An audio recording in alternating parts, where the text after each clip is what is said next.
Ang nasa Biblia, ako at ang Ama ay iisa. Let us analyze that statement of the Lord Jesus Christ. Does that really mean He is the Father and the Father is He? He is Jesus? Yun ba ang kahulugan nun? Na ako at ang Ama iisa eh. Siya na rin yun.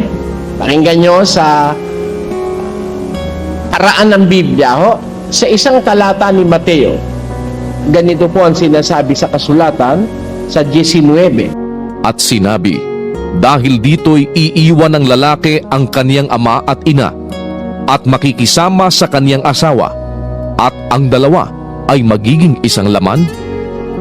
Kaya nga, hindi na sila dalawa, kundi isang laman. Yung mag-asawa ho, sa Biblia, isa lang yun eh. Yung dalawa, hindi na dalawa, kundi isa. Sino ho may asawa sa inyo? Salamat ho. Naniniwala ho ba kayo sa prinsipyo Kristiyano na ang mag-asawa sa harap ng Diyos ay isang laman? Payag ho kayo ron. Kung payag kayo na kayong mag-asawa ay isa, payag ka ba, mister, ikaw rin si Mrs. at si Mrs. rin ikaw? Hindi naman ganun yun. Iisa kayo, pero iba ka. Nakapantalong ka, si Mrs. nakapalde. Ni damit, di kayo pwedeng magpalit eh. Bakit? Magagalit ang Diyos, mister, pag ikaw ang nagsuot ng palda at si Mrs. ang nagpantalon. Pakinggan nyo. Ang babae ay huwag mananamit ng nauukol sa lalaki, ni ang lalaki ay magsusuot ng pananamit ng babae, sapagkat sino mang gumagawa ng mga bagay na ito ay karumal-dumal sa Panginoon mong Diyos. Nakita nyo?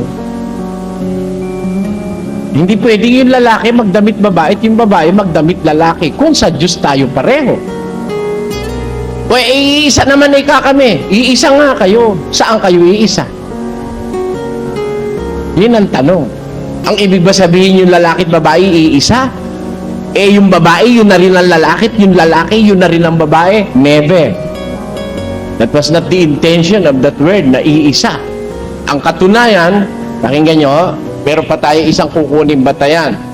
17:11 ni Juan. Pakinggan nyo nakasulat.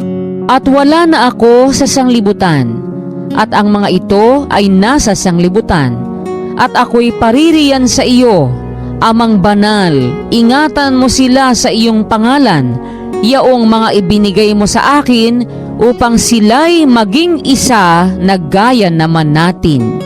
Sabi ni Jesus, nung papanik na siya sa langit, maiiwanan niya na yung mga Kristiyano. Ama, kuhay ka, dumadalangin siya. Aalis na ako sa sanlibutan. Ang mga ito nasa sanlibutan. Paririyan ako sa iyo, Amang banal. Ingatan mo sila. Marami ho yun, ano? Ingatan mo sila sa iyong pangalan upang sila'y maging isa gaya naman natin. Halimbawa, tayo yung Kristiyano. Pag iningatan pala tayo sa pangalan ng Ama, magiging isa tayo. Gaya naman ni Jesus at saka ng Ama, isa sila. Paano sila isa? Siya rin yung Ama? Hindi ganon. Bakit? Eh tayo isa rin gaya nila eh. Eh ako ba ikaw? Ikaw ba ako? Hindi eh.